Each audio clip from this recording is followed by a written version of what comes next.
Fuller साहब के नाम। बदारम फुलर जंग, तुम्हारी जंग खत्म हो गई। यह लड़ाई तुम साफ हारे। तुमने अपनी शमशीर भी मयान में कर ली।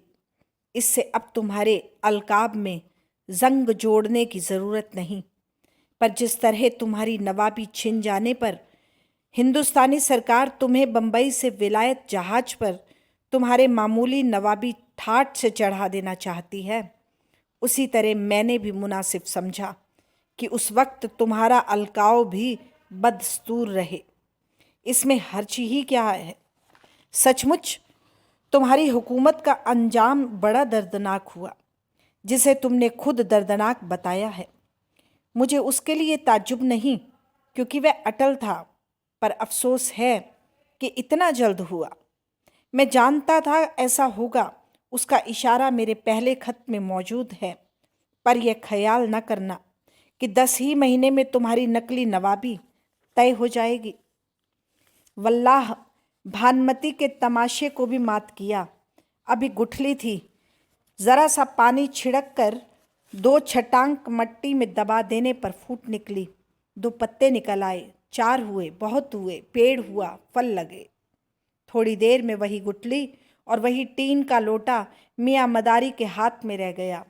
तुमने यह सुनकर कि नवाबों के कई कई बेगमें होती हैं, अपनी रियाया में से 2 बेगमें फ़र्ज की। मगर उनमें जो होशियार थी उसने तुम्हें मुंह ना लगाया और न तुम्हारी नवाबी तस्लीम की। जो भोली थी उसे तुमने रिझाया। पर वे बेचारी अभी यह समझने न पाई कि तुम उसके हुस्नो सीरत पर नहीं रिझे, बल्कि होशियार बेगम की बेइतनाई से कुड़कर मतलब की मोहब्बत दिखाते थे, जिसकी बुनियाद निहायत कमज़ोर थी। अफसोस तुम्हारी यह शान भी न चल सी। सिर्फ 2 बेगमों को भी तुम न रिझा सके। सच है, कहीं बुला हवसी भी मोहब्बत हो सकती है। और तुमने सुना होगा कि नवाब सख्ती बहुत किया करते थे। उनके अमल में सब तरह की अंधाधुंध चल सकती थी। इसी से तुमने भी सख्ती और अंधाधुंध शुरू की।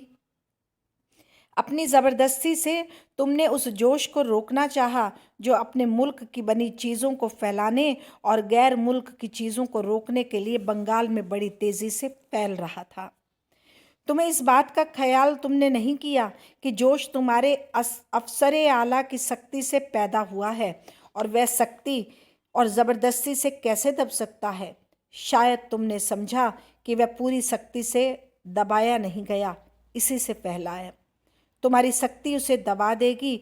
तुम जो काम तुम्हारे खुदावंद से ना हुआ, उसे कर डालने की बहादुरी तुम हासिल कर लोगे। मगर अब तुम्हें अच्छी तरह मालूम हो गया होगा कि ऐसा समझने में तुमने कितनी बड़ी गलती खाई। तुम्हारे आला अफसर भी यह ओहदा तुम्हारी बेहतरी के लिए तुम्हें नहीं दिया गया था, बल्कि अपनी ज़िद पूरी कराने, अपना उल्लू सीधा कराने के लिए। मगर उसकी वह आरजू पूरी ना हुई, उल्टी तुम्हें तकलीफ़ और खिफ़्फ़त उठानी पड़ी। तुम सच जानो, तुम्हारे ओहदे पर बैठने के लिए तुमसे बढ़कर लायक और हकदार लोग कई मौजूद थे, मगर वे लोग थे जो अपनी अक्ल से काम लेते थे। इस बात पर खूब गौर करते थे कि सख्ती करके जब हमारे आला अफसर ने शिकस्त खाई है, तो हमें उसमें फ़तह कैसे हासिल होगी। तुम्हें भी अगर इतना सोचने की मोहलत मिलती तो तुम चाहे इस ओहदे ही को कबूल ना करते या उस रास्ते को तर्क करते जिस पर तुम चलकर खराब हुए हो। देखो भाई, जो गुजर गया है उसे तो कोई लौटा नहीं सकता। बहकर दूर निकल गया हुआ नदी का पानी क्या कभी फिर लौटा है? 500 बरस का या मेरा 2 सवा 2 साल का ज़माना फिर लौटा लेना बहुत बड़ी बात है। तुम अपनी नवाबी के बीते हुए 10 महीनों को लौटाने की ताकत नहीं रखते। क्या तुम 1906 ईस्वी के पीछे हटाकर 1406 ईस्वी बना सकते हो? नहीं, नहीं भाई, इतने वर्ष तो कहाँ, तुम्हें 20 अगस्त को 19 बनाने की भी ताकत नहीं है।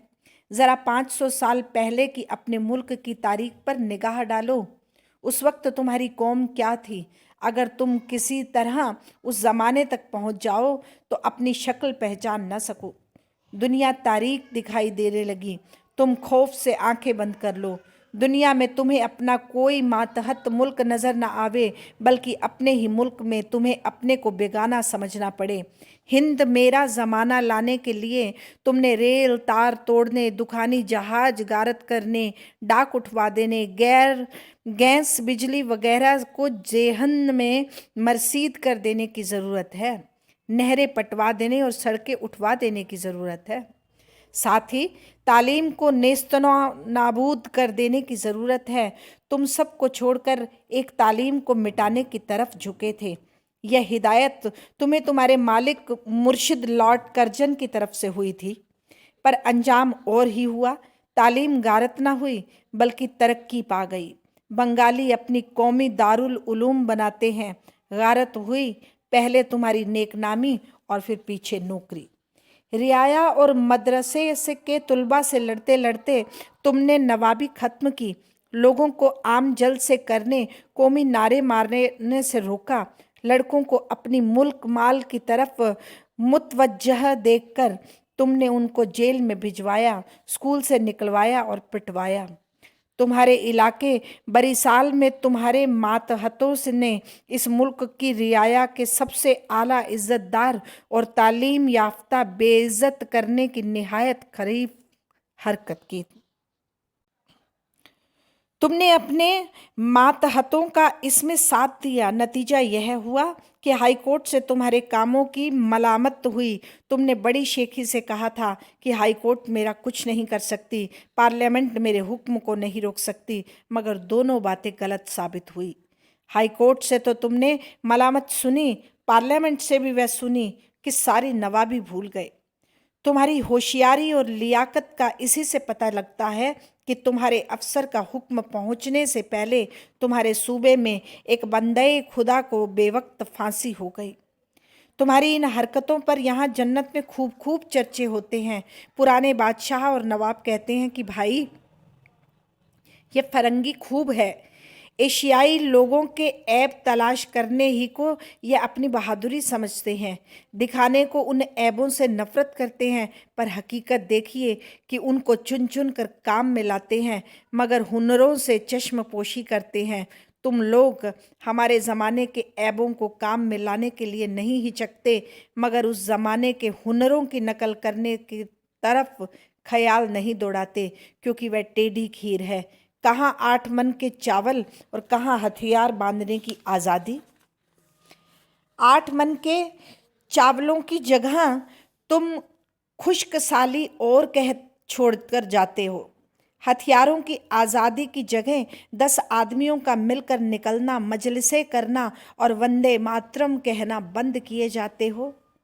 अरे यार, इतना तो सोचा होता कि पिंजरे में भी चिड़िया बोल सकती है, कैद में भी जबान कैद नहीं होती।